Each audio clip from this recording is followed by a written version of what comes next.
Hello to everyone who is joining us on the line and welcome to this webinar. We will get going in just a couple of moments. We'll give people some time to dial in and join us. In the meantime, before we get going, it'd be great to find out a bit more about where everyone is joining us from. So you should see on your control panel a chat function. If you could type in there and let us know where you're dialing in from, that would be fantastic.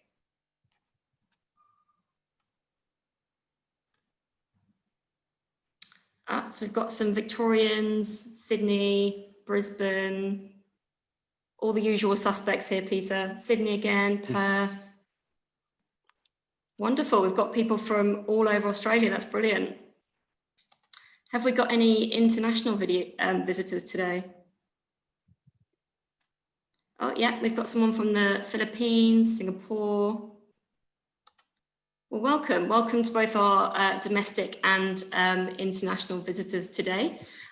So welcome to this very special broadcast. My name is Holly Baldwin from Informa Corporate Learning, and I am delighted to be joined today by Professor Peter Moore to talk to us about the energy transition and what choices we have.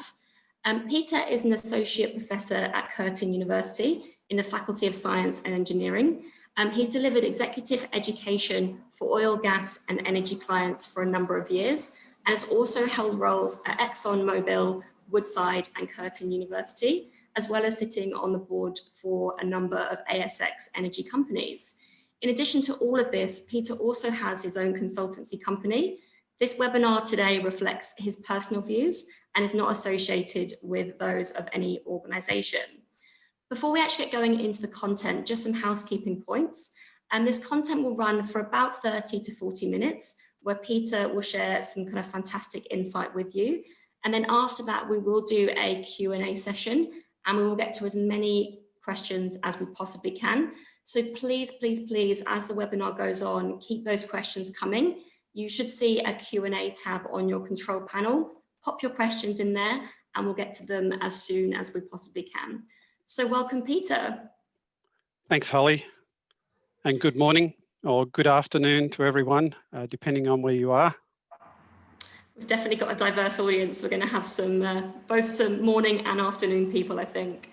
But Peter, I wanted to start with the real kind of fundamentals with this webinar. Why do you think it's so important to even be looking at the energy transition? So, Holly, energy is fundamental to our way of life. But the way we're using it today is not sustainable if we want to minimise emissions and the impacts of climate change. The key challenge is how to continue to grow the amount of energy that we use, as shown on the chart here, and reduce our emissions at the same time. As a starting point, I guess it's fair to ask, but why do we continue to use more and more energy? And the answer lies in two areas. First, in our continued population growth with an extra 1.7 billion people by 2040. And second, and more importantly, with the improved living standards in the poorer parts of the world. And I think this is a good thing, since there is a direct correlation between human poverty and poor access to energy. And for the world's population, their immediate concern is improving the standard of living, and for the poorer parts, that's even above climate change concerns. For example, there's 1 billion people without access to electricity at the moment, and 2.6 billion without clean cooking facilities. And that causes untold health issues, premature death and suffering. Now, superimposed on the need to reduce emissions and bring people out of poverty is the economic imperatives that drive countries, companies and individuals' behaviours. So we do need to consider the economics of the proposed solutions and be realistic about their likely growth trajectories and timeframes. So the question, I guess, remains, can we and will we change our energy mix fast enough to achieve IPCC goals of net zero emissions by early in the second half of the century or 2050?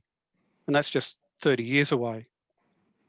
So the problem's well understood, but the world is still debating the best way forward. And that includes what are the best technologies and how to apply them, in what combination, what's the pace of change required, and what can we reasonably achieve, what are the future cost curves of the various technologies, and how can governments assist in promoting change, and what new R&D ideas are there that might assist. Yeah, it's clear, Peter, that it's quite a big challenge. And do you think it can be achieved based on our progress so far?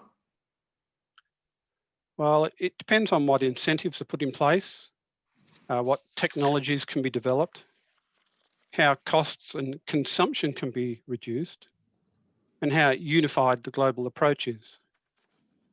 However, the pace of change being targeted is unprecedented, and success in this timeframe I don't think is assured. But there is a logical sequence of developments that's likely to take place. And what I'd like to do in this webinar is to lay this out and explain why it won't happen overnight. So to put the energy transition in perspective, let's look at some past events. In our early history, human access to energy was mainly through their own manual labour, of course, then burning wood for cooking and heating. And even today, a large part of the world's population still relies on wood as an energy source. Next came coal. We know that the Chinese burned coal about 1,000 years ago, but it wasn't until about 1880 that coal overtook wood as the dominant source of energy. So that energy transition took a very long time. Of course, next to follow was petroleum, but despite the obvious advantages of this fuel, it took nearly a century until the mid-1900s for oil to become more popular as an energy source than coal. And together, the three fossil fuel types account for about 80% of our global energy consumption. And today, there's still more energy supplied by coal than by gas, which is a much cleaner energy source. So you can see the magnitude of the challenge. The point here is that historically, energy transitions have taken a very long time. For example, to grow from just 1 to 10% of global market share, it took 43 years for oil and over 50 for gas. But of course, the past doesn't have to determine the future. Today, the rate of growth of renewables in the form of wind and solar, for example, is breaking all records. Although these rates are expected to soften a bit as the technologies mature and penetration beyond electricity and light transport poses more of a challenge. So if we examine this chart and the previous one, they suggest it will be at least 2045 before renewables, mainly in the form of wind and solar, make up 30% of our total energy mix, even with the rapid transition model. The problem, as I've mentioned, is that our energy consumption is going up at a compound 1.2% per annum. So 100 units of energy in 2020 becomes approximately 150 by 2050. The 5 units of renewable in 2020 becomes about 50 units.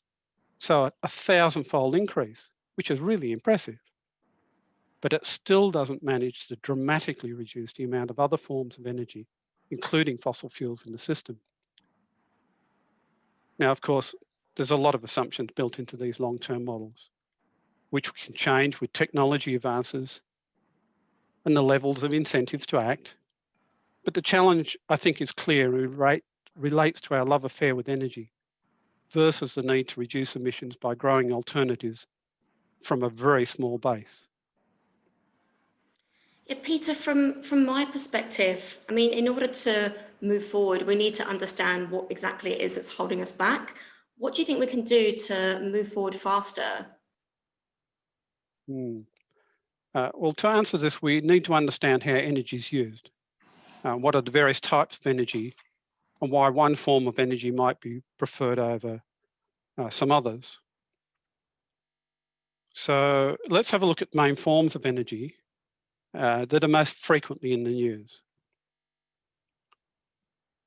On the left of the simplified diagram, we have the main fossil fuels, coal, oil, and gas. Together, they supply about 80% of the world's energy. So let's go through them. Coal currently supplies about a quarter of the world's energy, is mainly used to generate electricity and also for steelmaking. Its advantages are that it's abundant, widely distributed, it's got a reserves to production ratio of over 130 years, and hence is fairly cheap. As a result, it's suitable for baseload power. The downside of coal, of course, is its very high emissions. And for electricity generation, it's fairly slow to start up. Oil currently supplies about a third of the world's energy and is mainly used for transport, like cars, buses, trucks, ships, and planes, and for petrochemicals and lubricants. Its advantages: it's very convenient, it's a dense form of energy, it's easily managed in liquid form, and it's relatively abundant. Its role in the growing petrochemical industry can't be overemphasised. The downside of oil is it's also a fossil fuel, so it comes with emissions when combusted. Gas is the only fossil fuel that's been growing as a percentage of total energy use in recent years. It has many uses, including electricity, heating, cooking, and industries needing intense heat, the input into making ammonia, and in the petrochemical industries, for example. Its advantages: it's abundant, it's fairly cheap, convenient, and can also be liquefied for export. Its main downside, of course, it produces CO2 when combusted, although it has a much lower emissions than coal and oil. So now let's jump to the right of this chart. So hydro is the most utilised non-fossil fuel energy source and is used to generate electricity.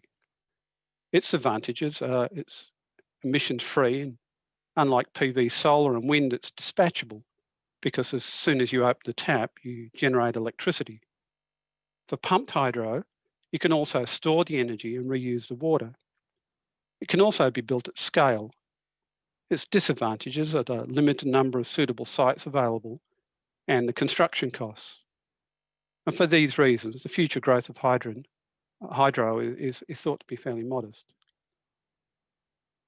Nuclear plants, often touted as a solution to our emissions problems.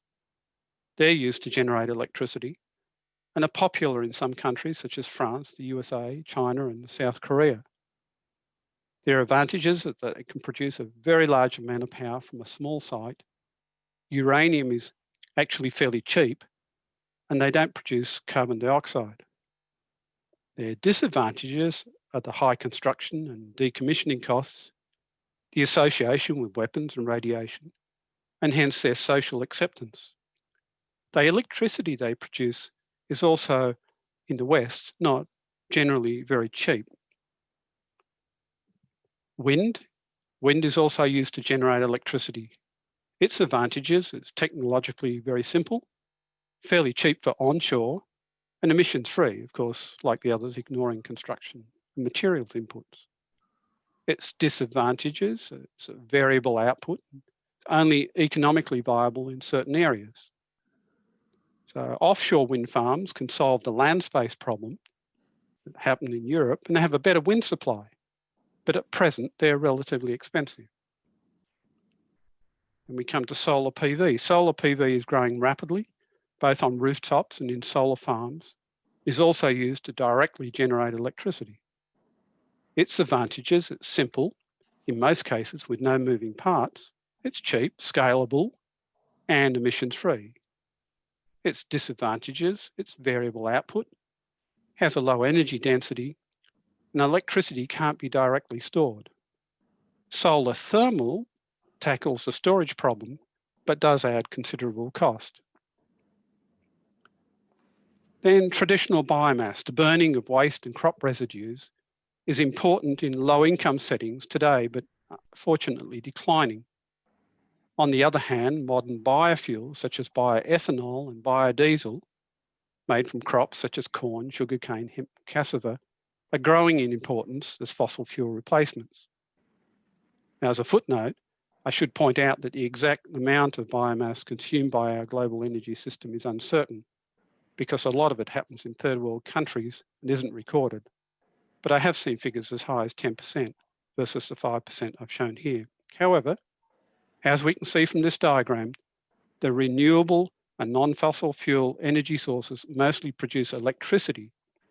While electricity is the dominant energy sector, we must also work on decarbonising the other sectors. We had some questions coming in there, Peter, which is great. So please do keep the questions coming on the Q&A tab, and we'll get to those at the end.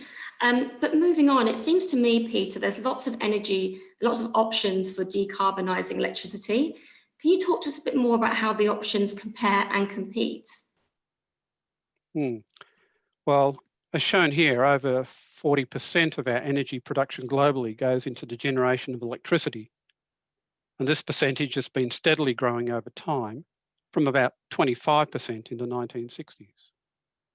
Hence, it's critical that we tackle emissions from electricity. I would say this is the world's first and most obvious task. Now, fortunately, electricity is the easiest component of the energy sector to work on. And it's a fundamental one too, because with low emissions, or let's call it green electricity, we can also have green electric cars, green hydrogen production for heavy transport, ammonia and steel making, and so on. At present, for example, there's not a great point in having a battery electric car in China, the USA, or I'd say even Australia, because it's likely to run on electricity predominantly generated by coal. This slide on the levelised cost of electricity in 2020 in Australia shows opportunities and challenges.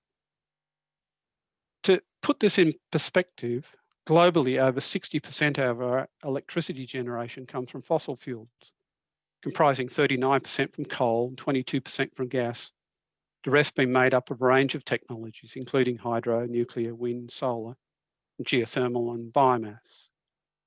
And Australia is even more extreme, with nearly 80% of our electricity coming from fossil fuels, 3/4 of this from coal, which to date has been competitively priced. Fortunately, in many parts of the world, we're seeing coal progressively being retired as solar and wind power become increasingly cost competitive and undermine its business case. But coal-fired power plants are still being added in countries like India, and much of the coal-fired power fleet in China is young, with a long operating life ahead, unless shutdowns occur prematurely. The choice of renewable technology to replace coal and gas depends on many factors, including access to strong, consistent wind if you have it, or solar radiation, or rivers that can be dammed for hydro, or even the country's appetite for nuclear. So, for example, solar works best in the low latitudes and wind in the high latitudes and near the coast, while hydropower is a function of water flow and the altitude drop, for example. The choice of which renewable to prioritise also depends on economic levers such as subsidies, tariffs, carbon pricing, and the access to and the cost of carbon sequestration. The challenges for going completely to renewables for electricity, however, are the stability of the grid, the variability of generation, and the current limitations of transmission network to move electricity from these new sources of supply to areas of demand. So in order to maintain and go beyond the current 50% levels that we're seeing in some areas, there needs to be some form of immediately dispatchable backup. And this, of course, adds to the total cost of electricity, again, as we can see from the far right of this chart. Now, backup energy storage systems can take many forms, as long as they're immediately accessible for when the wind doesn't blow and the sun doesn't shine, or there's a major technical outage. So let's look at this. The current popular examples are batteries, fast start gas turbines, and hydro, including pumped hydro. The intermittency problem can be minimised in some countries by having a robust nuclear industry. A less common and more expensive option is solar thermal, where energy is stored in molten salt. Another zero emissions backup system in the pre-commercial stage would be green hydrogen powered gas turbines. Again, the choice of backup power for renewable systems depends on the specific needs of the project or the grid. For example, batteries are excellent for short periods, but not for long outages. In this case, gas turbines or hydro are more suitable. Hence, in dry, flat South Australia, we see a combination of Tesla batteries and gas turbines being deployed, while in Eastern Australia, they have access to hydro and gas. Then, to bring it all together, we're building more electricity interconnectors and upgrading our high voltage power lines to better connect renewable sources of energy to our customers. Thank you. And Peter, I'm hearing an awful lot of enthusiasm at the moment around hydrogen and batteries. Can you explain why and how they might assist progress? Yeah, look, the easiest step in our energy transition is to decarbonise electricity, as I've discussed. However, another very obvious target is the transport sector, which accounts for about 20% of global energy consumption. And to do this, batteries and hydrogen will obviously play key roles. First, we have to consider transport in two parts: light or passenger vehicles and heavy transport like trucks, buses, ships and planes. For cars, there's a clear path forward using electric motors powered by battery packs. Key criteria for success, including firstly low-cost batteries that last for hundreds of kilometres, being recharged not all that frequently. Secondly, a network of recharging facilities, including fast recharging. And third, economies of scale and government support. So progress has been made in all of these three areas. For example, the cost of a lithium-ion battery pack has fallen globally from US $1,160 per kilowatt hour in 2010 to about a tenth, so $176 per kilowatt hour in 2018. And now there are electric cars that are boasting 600 kilometres of driving between refuelling. In parts of Europe, also, there are plans to ban the sale of petrol and diesel-powered cars from as early as 2030, and in Norway by 2025. So the advantages of batteries are obvious. There's no carbon emissions during their use. They're portable, they're compact, they're quiet. They provide instant operation at the flick of a switch, and they have the ability to store renewable power. However, there are some disadvantages that they suffer from. They have a very low energy density by mass and volume. For example, they only have about 2% of the energy density of petrol and less than 1% of hydrogen. But they take time to recharge. They do degrade over time. They require access to specific metals and mining, for example, lithium, cobalt, and nickel. And they produce waste materials which currently have a very low level of recycling, about 5% globally. The issue I mentioned first about batteries' very low energy storage by mass means that they are less suitable for heavy transport sectors, or for many areas of industry for that matter. Hence, there is a growing recognition that we need a green form of fuel that's very energy dense, and that's where hydrogen and fuel cell vehicles come to the fore. The idea here is that hydrogen produced from water, so-called green hydrogen, produces no emissions and can be very effectively used in heavy vehicles today. However, there are three things that are slowing down progress, and they're quite significant. First is a quite high cost of green hydrogen. Secondly, the paucity of refueling infrastructure that also drives up costs and provides barriers to growth, as shown here on this chart by these yellow boxes that are empty. And third, the very early stages in the development of regulations to allow the growth of a hydrogen economy, given some of the safety measures required. Added to this, there will be the need for the electric vehicle and battery markets to develop cheaper, mass-produced fuel cells and attain economies of scale. Equally, I think it's important to recognise that hydrogen doesn't occur in a pure form in nature, so it needs to be made. It has a high volume and less compressed.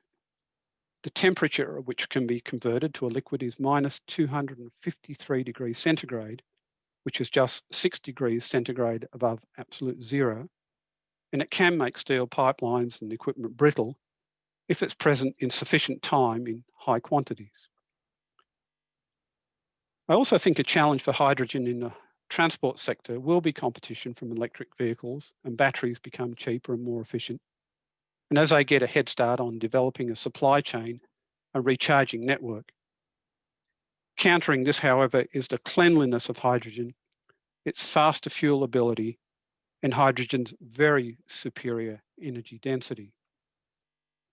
So there's a strong global interest in developing a hydrogen economy, and some countries like Japan and Korea are very active, with heavy transport an obvious area of initial focus. Now, while we're on the topic of hydrogen, I wouldn't like to give the impression its only or main use will be for heavy transport. There are a multitude of purposes that hydrogen can be put to, providing it can compete economically as a low carbon, very compact source of energy. Some of these areas include making synthetic fuels to replace fossil fuels, making ammonia for fertilizers, steel making, heating, and so on. And to manage costs in the short to medium term, low emissions hydrogen can be made from gas if combined with carbon capture and storage. In fact, at present, virtually all hydrogen is made from fossil fuels, and that's mostly gas.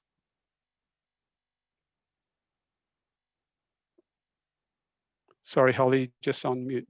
Yeah, thank you for running us through those kind of two important technologies. I guess moving forward, I wanted to put a bit more of a spotlight on industry. I understand there are some areas that are a bit more difficult to decarbonise. Yeah, that's right. Interestingly, the International Renewable Energy Agency, IRENA, released a study just this year and identified 7 areas of concern. 3 relate to heavy transport, so road freight, shipping, and aviation. And I've already mentioned those. The main opportunities there will be to develop hydrogen fuel cells and green synthetic hydrocarbon fuels. The other 4 areas, I'll just show you here. Iron and steel making, chemicals and petrochemicals, cement making, and aluminium. For iron and steel, the focus is on moving from using metallurgical coal in blast furnaces to using more direct reduction iron, or DRI, which can use hydrogen, and more scrap steel in an electric arc furnace. However, IRENA recognises that blast furnace use will continue, so carbon capture and storage needs to play an important role in emissions reductions there. Similarly, with chemicals and petrochemicals, which are made predominantly with fossil fuels, the decarbonisation route would need to involve a mix of cleaner electricity input and biofuels, for example, made via hydrogen. The challenge here, of course, being cost. Cement making is another difficult area to decarbonise because it needs extreme heat, about 1450 degrees C. That's usually generated by burning gas. And the industrial process itself of making clinker releases CO2. It's obviously also an extremely popular and growing product. It consumes about 6% of the world's energy and generates about 5% of the world's carbon dioxide emissions.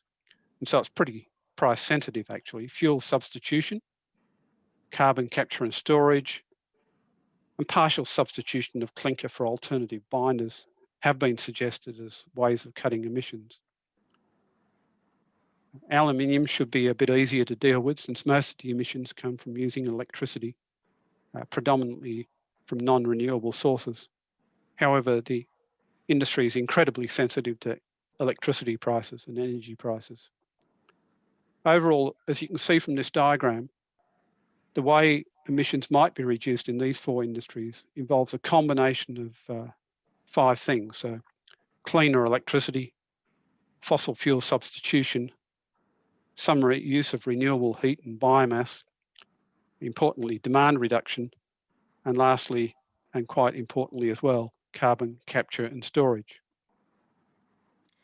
Peter, you've run through some brilliant content with us so far, but in summary, how do you see this complex energy transition evolving?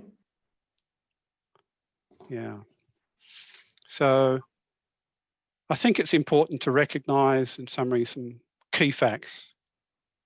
Firstly, a dramatic energy transition is occurring as we speak due to the recognition by the world of the need to change and the rapidly falling cost of renewable technologies. Secondly, while renewable forms of energy are growing rapidly, it's from a very small base, while at the same time our overall energy consumption is growing from a very large base. This means that the energy transition will take time. Third, there will always be an economic overlay to how we progress.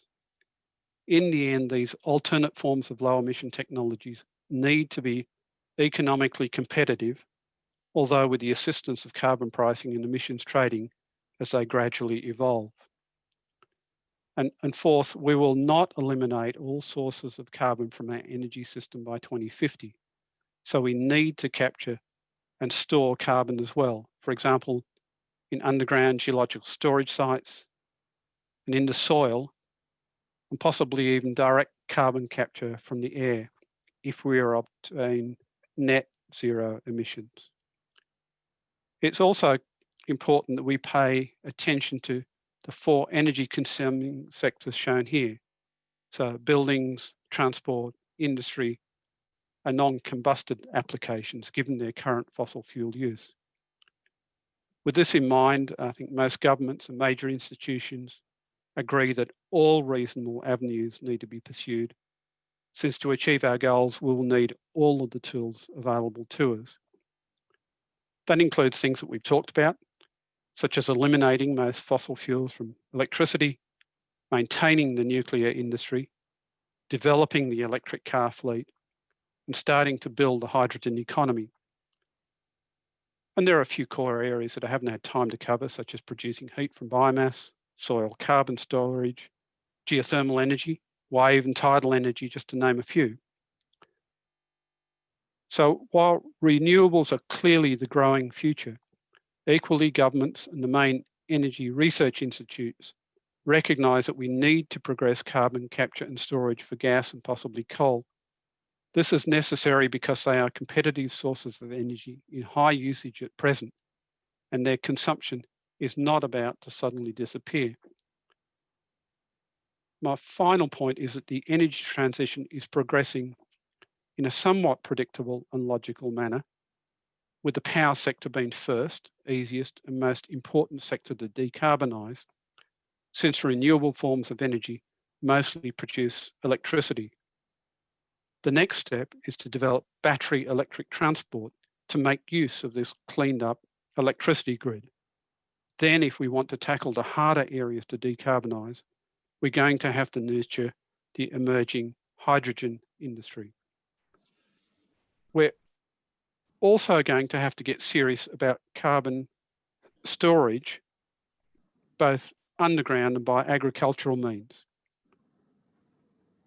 One way, for example, of supporting both carbon storage and hydrogen is to get the hydrogen economy going by using gas with CCS to control emissions.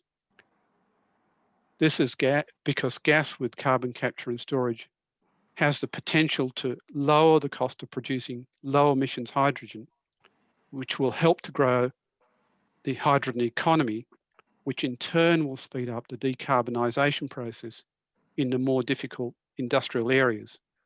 Eventually, it's assumed that green hydrogen can be cost competitive. In all of this, however, we shouldn't forget the incredible inventiveness of mankind when issued with a challenge. Today, there is important research that's been done around the world to progress all of these technologies and many others. in the years ahead, I think there'll be ideas and inventions we haven't even thought of at this stage. So we're really on a fascinating journey with an uncertain path, but I think an exciting future. Definitely is a fascinating journey, Peter, and an important one as well. Thank you so much for all your insight today. It's been brilliant to kind of run through this with you. For everyone that's on the line, we will get to Q&A in a moment. We've had some brilliant questions flying in, so I promise we will address them in just a moment. Peter, if you could bring up the slide that provides a bit more information around the programs that you run. So Peter's been kind enough today, obviously, to provide us with just a taster of some of the insight and the knowledge that he has. He goes much more in depth in the upcoming techno-commercial masterclass on energy and energy transition that is running from the 14th to the 17th of December. We're also delighted to be able to offer everybody on the line here today a 15% discount to attend that program. We will be sending out this information via email along with a recording of this presentation. So don't worry too much if you can't manage to write it all down. But our email is there at training@informa.com.au. Please do reach out with any questions and we will address them with you and also provide you with more information on how you can register. We do also run these programs in-house and can customize them. So again, if you have a team that you think would benefit, please do let us know. So Peter, we're going to get to the Q&A. As I said, we had some brilliant questions flying in. So I'm going to start with, what do you think of the government's recently announced technology roadmap? I'm hoping that you know what they're referring to. Yeah, look, this is what the federal government released just really, I guess, a couple of weeks ago. I guess I think it's pragmatic and I think it's very focused. It's basically a list of 5 priority areas, each with a stretch goal. I think there was a bit of surprise that support for wind and solar had been cut back. But the argument was they were relatively mature and self-sustaining, and that makes a fair bit of sense.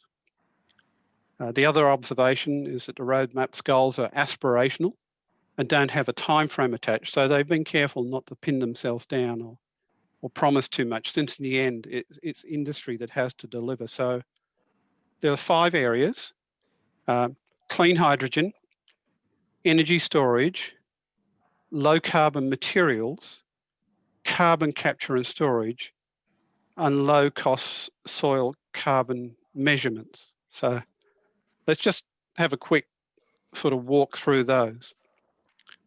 For clean energy, the stretch goal is for hydrogen at production at under Aussie $2 a kilogram. So to assist, the government's promising about $500 million in funding because it sees hydrogen as a way to decarbonise the difficult areas. And it also helps towards their goal of possibly providing green exports. Their expectation is that hydrogen commercialisation will start in selected industrial hubs and possibly remote mining sites. They also acknowledge that early commercial stage is likely to be based on gas with carbon capture and storage, or blue hydrogen, while the cost of green hydrogen is gradually reduced. Now, number 2 was energy storage. So the stretch goal here is to provide energy storage at about $100 a megawatt hour. The aim is to develop a low carbon electricity grid that's both reliable and no more expensive than the current wholesale prices, which is about $70 a megawatt hour. That'll allow further penetration of wind and solar and hence reduce emissions. So competitive energy storage is expected to come initially from hydro, then batteries and maybe solar thermal as cost comes down. So the third one was low carbon materials.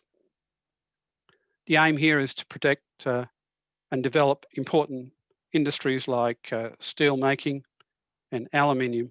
So steel for under 900 a tonne, for example. This will help make those industries greener and keep them cost competitive, and might allow us again to have a green export industry. For steel, the technology has been promoted a gas for direct reduction of iron by 2030, and then using hydrogen for DRI by 2040, and greening of the electricity grid, of course, on the way. Number 4 was carbon capture and storage. The stretch goal here is to deliver carbon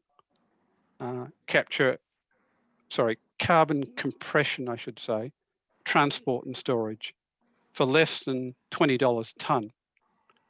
That'd bring the cost of abatement in line roughly with the cost of abatement schemes supported by the Australian carbon credit unions, which are currently running, I think, at about $17 a tonne. The goal doesn't cover the cost of capture of carbon capture and storage, however, because it's assumed that the focus will be on CCS schemes where the CO2 is already separated from other components, such as in the oil and gas extraction, gas processing, and so on. The hope is that economies of scale can be attained by the development of subsurface carbon storage hubs that'd be using depleted gas fields and existing pipelines. The government is also recognised that financial support for CCS from ARENA and possibly CEFC should be available in future. So CCS is a legitimate and critical emissions reduction strategy. But number 5 is quite interesting. It's low-cost soil carbon measurements. Sounds like an unusual one, but the stretch goal here is for these at less than $3 per hectare per year. The reason for this is that soil carbon storage through reforestation and better agricultural practices really has significant potential in Australia, given our large land area. But one barrier is the difficulty and cost of gathering soil carbon data to participate in the Emissions Reduction Fund.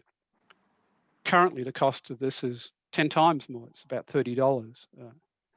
So proposed strategies to reduce this are things like remote sensing, better databases, and better computing modelling.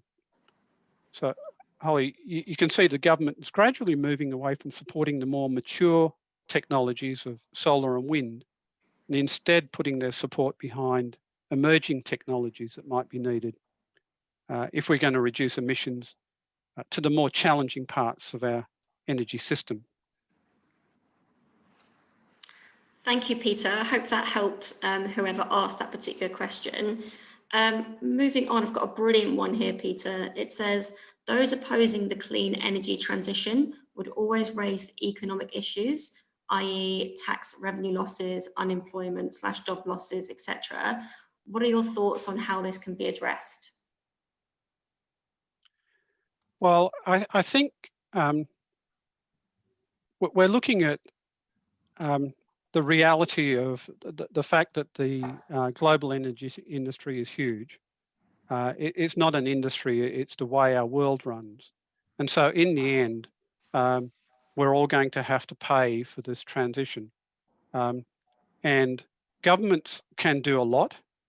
They can provide important areas for allowing emerging technologies to come along that otherwise are quite uneconomic and companies are not going to invest in them.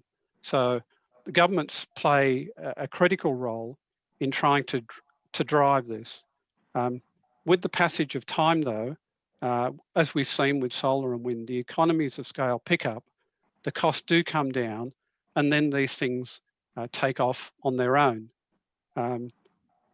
The other way that you can address this, of course, is putting a cost on carbon, and that affects the economies in a different way by tipping the seesaw in one way or the other. So I think it's always an argument about a matter of scale and a matter of pace. I am not arguing for one thing or another. The point that I've tried to make in this webinar, though, is that sometimes we lose perspective on the size of the challenge, of the amount of high carbon system that we have. Just the size of the whole energy system, how integrated it is, how things like supply chains play a role, and the whole network. And we have to change that, and we will change it. The only point I make is that we've got a really big task in front of us, and it will just take time. Thank you for that, Peter. The next one says, how much the cost for nuclear is due to economies of scale and it not being a widely used, even though well-established technology? Yeah, very interesting question, actually, because what we've seen is that nuclear is one of those things that's popular in some areas and not in the others. It actually supplies 10.5% of the world's electricity. And you know, it is developed in 42 countries.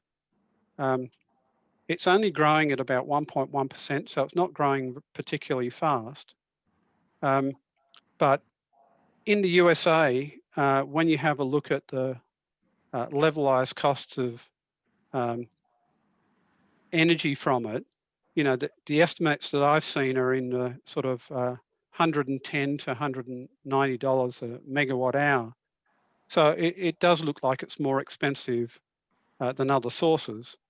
But on the other hand, I've also seen levelized cost of energy by 2025 being less for more advanced nuclear types of plants that are currently being designed and built, you know, down as low as 80-ish a megawatt hour. And so, you know, it's also trying to fight its way down the cost ladder. But one of the issues that is quite interesting is that the construction costs in the Western world have been increasing in recent years. So if you get a big plant like a 1,000 megawatt plant, it can cost over $10 billion, much more.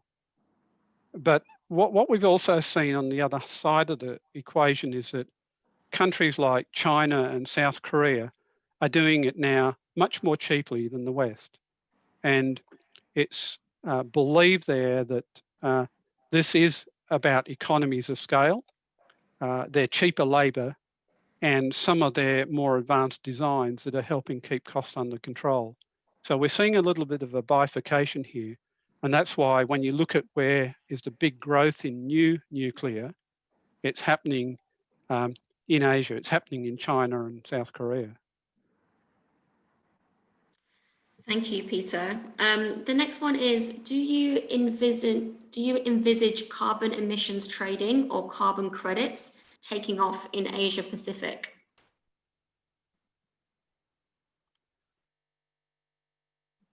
I think eventually it will occur everywhere. So I think the simple answer is yes. More and more countries are committing to net zero by 2050. China has done it by 2060. I've seen Japan come out now and say that they want to get to net zero by 2050. And as I said in the webinar, we have to use every part of our arsenal to try and get there. And that includes things like reducing our consumption, changing to renewables, capturing and storing carbon, but also it requires the ability to do that, particularly capturing and storing carbon in the most economic, efficient ways possible. And that can be helped by a trading system, a robust trading system. Just make sure that the most economic, most useful techniques get used the most, and therefore bring down the overall cost of energy in our system. That was a good question, that one. Thank you, Peter. The next one says, what are the appropriate government roles and policies, carbon taxes, feed-in tariffs, subsidies, etc., in this evolving energy transition? Yeah, it's an interesting question again. It does vary a bit depending on where you are. So if I just take an example rather than trying to pick a winner here, if you went to Europe and had a look at wind power, for example, they're trying to basically support that, and they use a series of different schemes. So one might be, and it varies from country to country. So, you know, they're all trying to pick what might suit their particular situation best. But you might have a thing called a feed-in premium, FIP, for spot. So you just get paid for being able to supply spot energy, electricity. Or it might be a feed-in tariff, which is more applicable to a longer term contract. Or contract for differences, which are long-term contracts at fixed prices. Or tradable green certificates, and so on. So I think the other thing that we've seen going on, if you take Europe, is the idea that you've got to be careful. For example, their situation where they're trying to drive, I think, faster than the rest of the world, that you don't just export your industry and your business, so that, for example, you put a carbon price on something, and then you find that all the manufacturing of that material or all that product goes to a country that doesn't do that. And now you've just shifted the problem to another country. And so there's serious questions and discussions starting to happen in Europe about the possibility of introducing a carbon entry price, so that if you produce something overseas and bring it into Europe, they will basically charge you a fee for doing that if it's come from a high carbon producing environment. Now, I think because of the complexity of operating in the EU, their rules, they're fairly slow bureaucratic processes. I think that'll take several years, but it is definitely getting a little bit of airplay. While we're on the carbon price, there's another question that's come in that says, although there is society drive towards low carbon, without a carbon price, will we get there?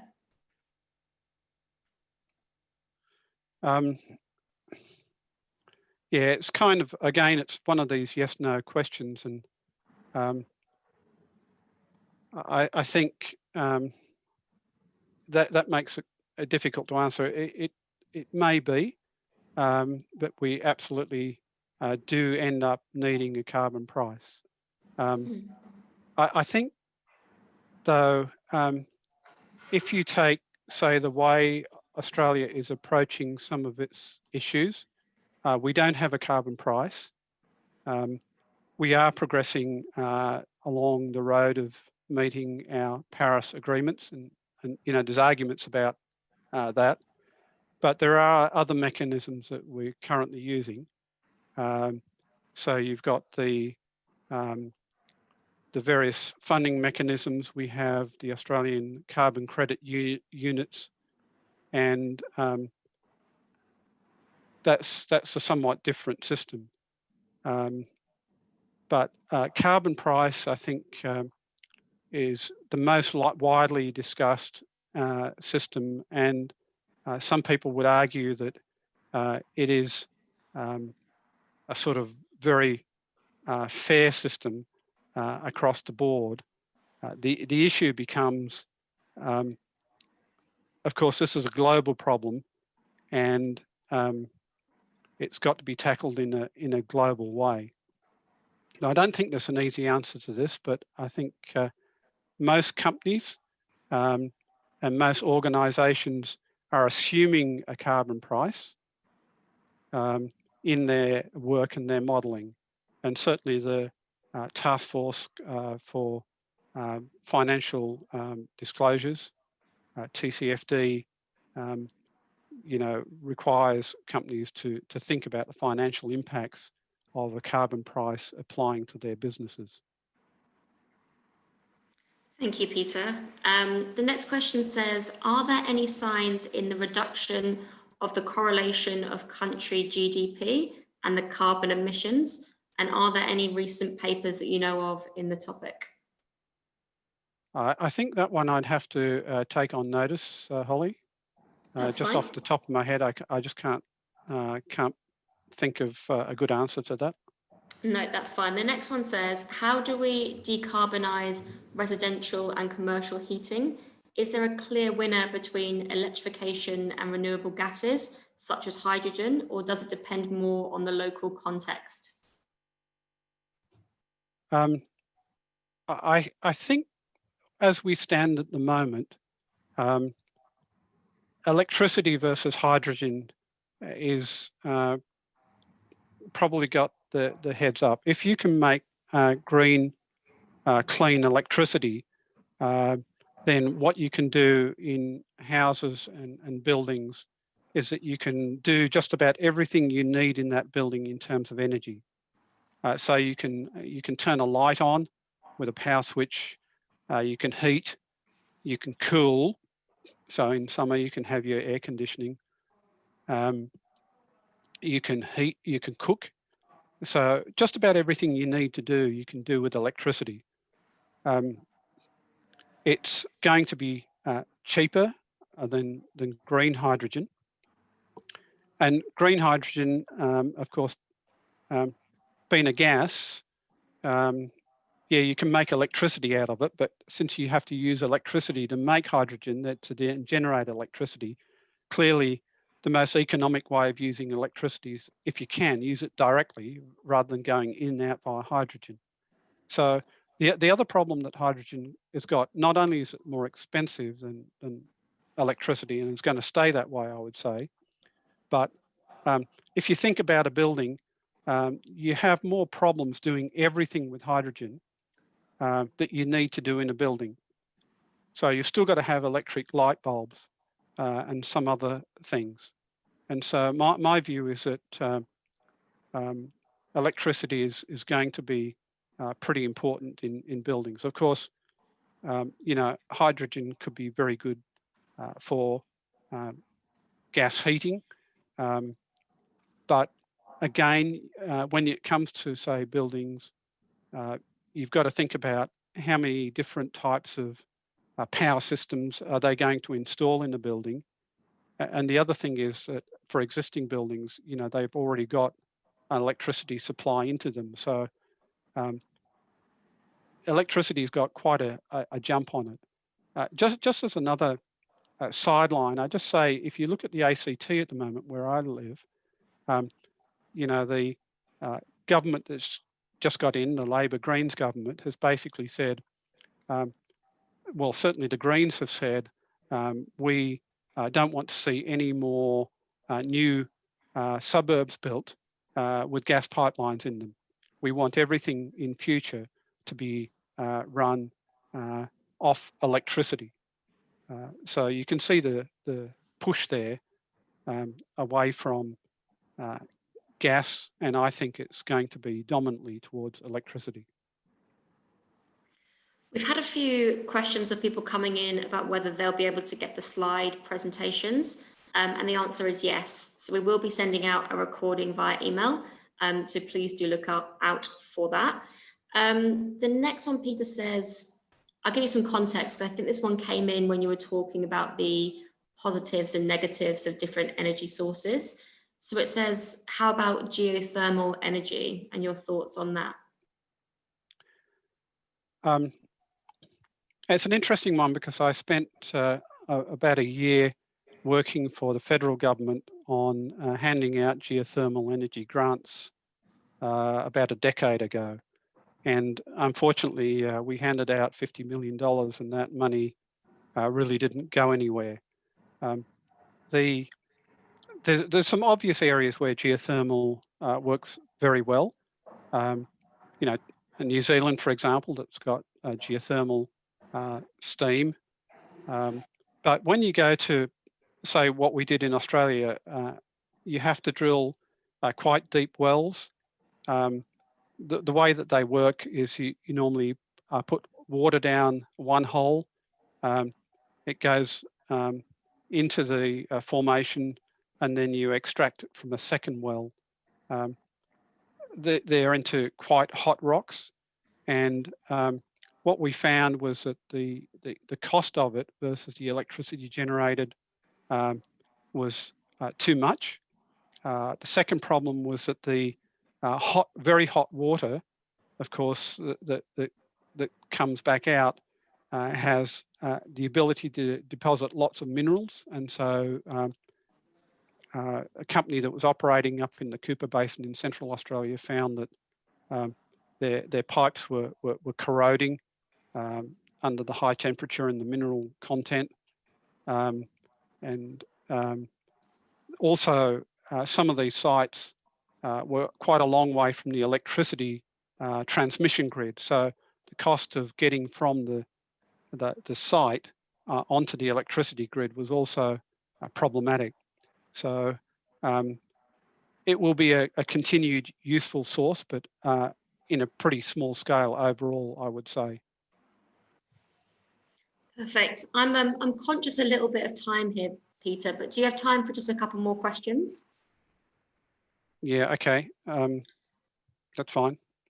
So the next one is, do you see a future where electricity is the only super fuel and no need for other fuels? No, I don't think so. There are some things that you need to do that I don't believe you can do with electricity. One of the things that people who promote gas often point out is that it can generate very, very intense heat. And you know, gas burners get very hot very quickly. I think you'll always need some form of backup. I just don't think that you'll have an electricity grid even that doesn't have some form of backup. If you think about things like airplanes, you know, you won't fly the big airplanes, I believe, ever with electricity, because the only way you can get it up there is to stick in a battery. And as I said, with batteries, their energy density versus weight is terrible. You know, it's as I said, about 2% of oil. And so when you think about sending a rocket to the moon, for example, what do they use? They use the most dense form of energy that you can possibly get, which is number one on the periodic table, hydrogen. And that's because, you know, it's really concentrated energy.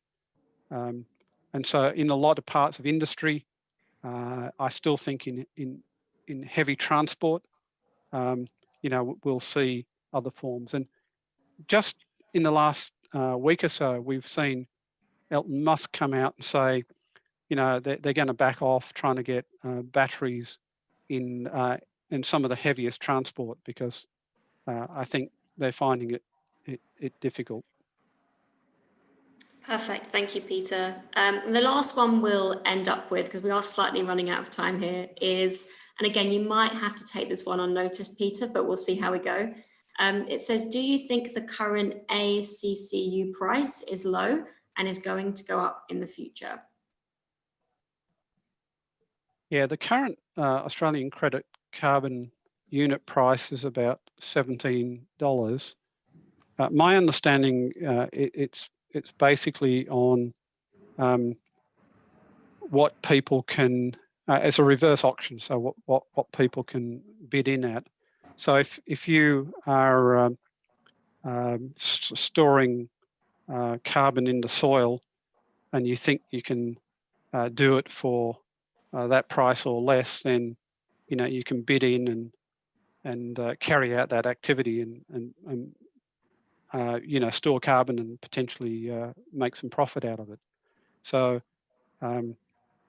for it to go up, it's got to be driven by, I think, the need to store more carbon in ways that becomes more expensive. The assumption is that it will go up. I know that when you listen to thoughts around the government, for example, in their carbon capture and storage stretch goals that they've just announced, they're talking about trying to get to $20 so that carbon capture and storage can be competitive with, say, agricultural storage. So the assumption there is it will go up. And over time, it could go up by quite a bit, I would imagine, but it's very difficult to predict. Yeah, well, thank you so much to everyone on the line that's joined us today. And obviously a huge thank you to you, Peter, for taking the time and sharing this insight with us. Peter obviously goes into much more detail during the Techno Commercial Masterclass. So please do look out for an email with more information from us on this, and obviously a recording of today's webinar. If you have any questions, please do let us know. Again, our email is training@informa.com. But again, many thanks, and wherever you are in the world, have either a great morning or a great afternoon. Thank you very much.